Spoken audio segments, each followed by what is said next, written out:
Hey guys, this is just a quick video of a reminder of what people need to do. You changed your clocks, spring ahead, fall behind.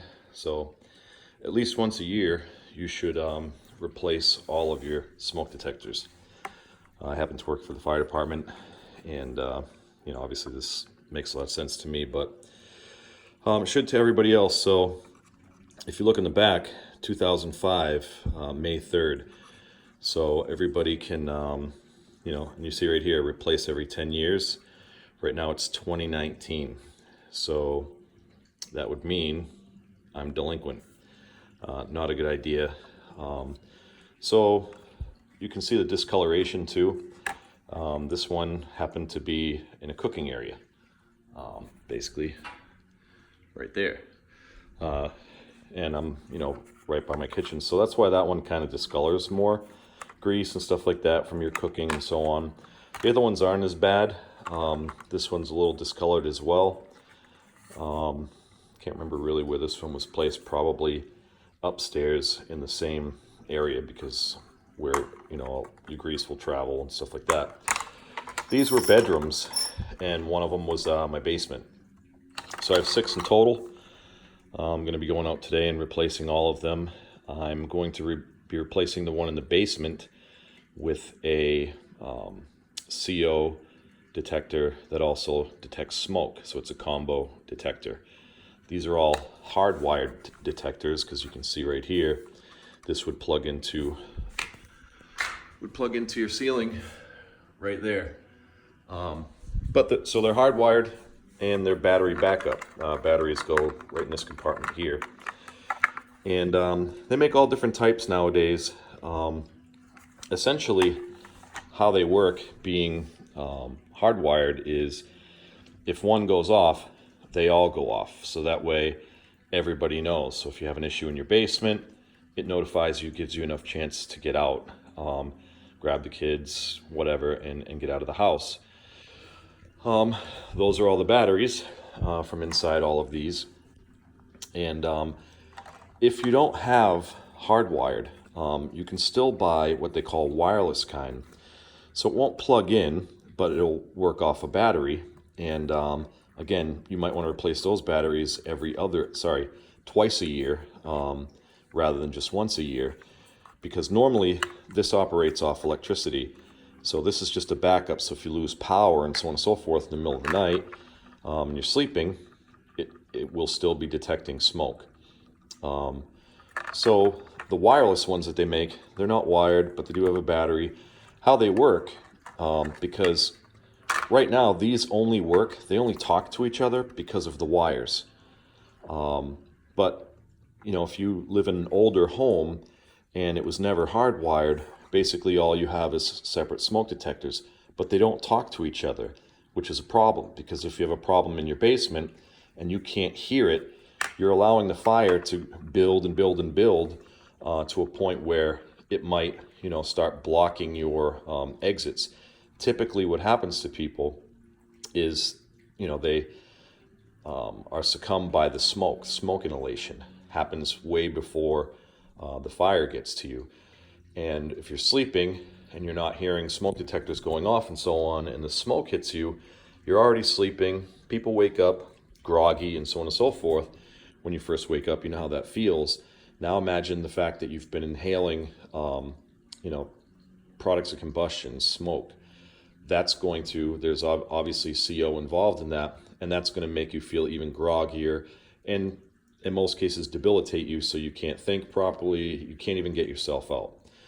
So they invented hardwired, so that way you have more notifications. So if you have an issue in your basement, you're going to hear it in your bedroom as well. Some homes, again, don't have smoke detectors in all of the bedrooms, which I would advise that you do.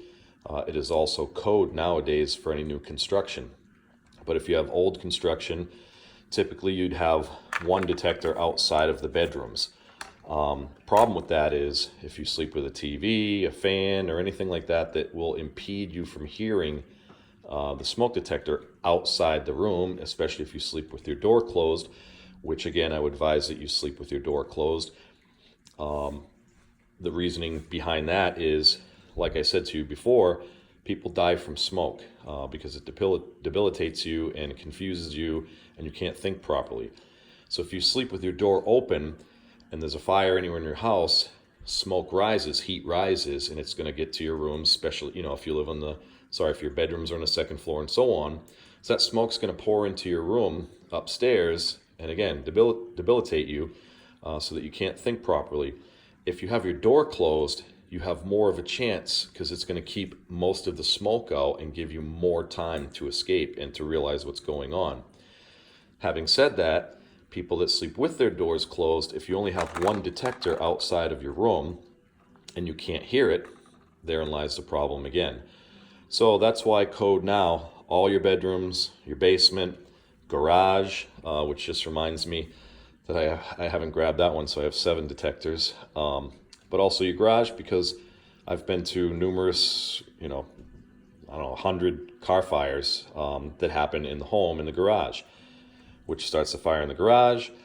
That starts to rip right through your house, the exterior of your house, and it, starts to block exits and everything else. And you're sleeping, you don't even know what's happening.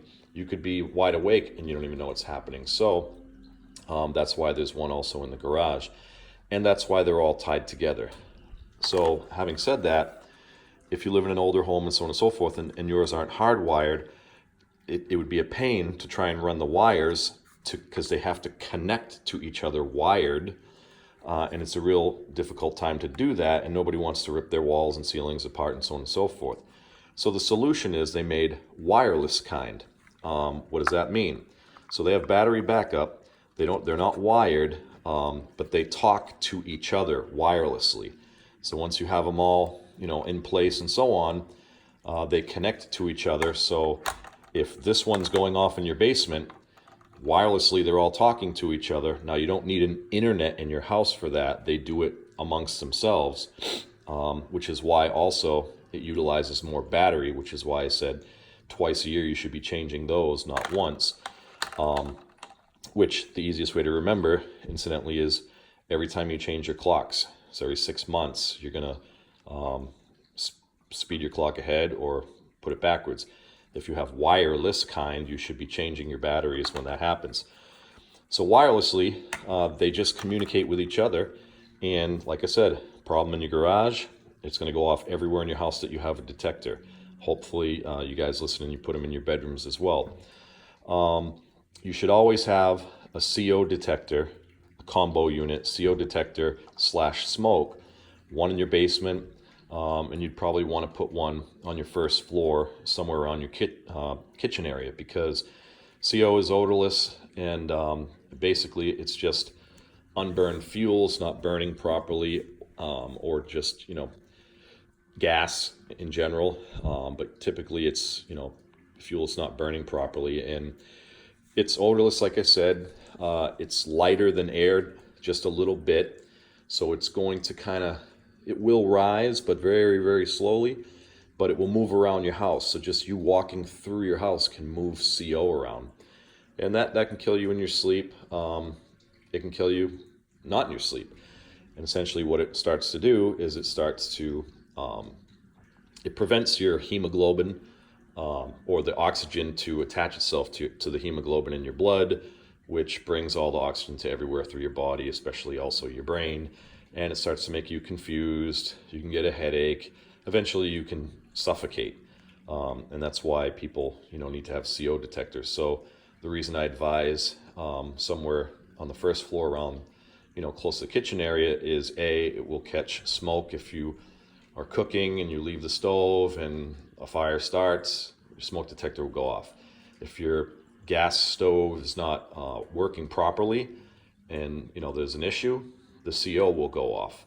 Either way, when they're going off, you need to figure out what's going on and get out of the house, get everybody else out of the house.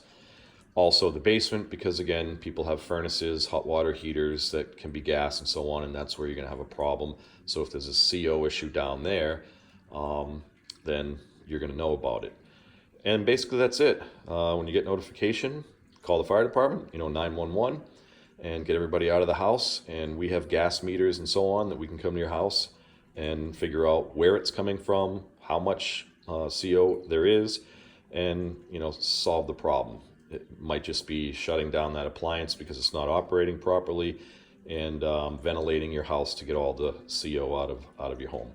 And basically that's it, everybody. I try to make this kind of quick. It lasts a little longer than I expected, but it's important. So every 10 years, just to recap, I'm delinquent, so feel free to leave comments that practice what I preach, and I will take them to heart.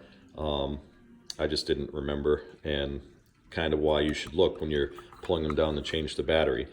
So replace every 10 years. I'm well past that.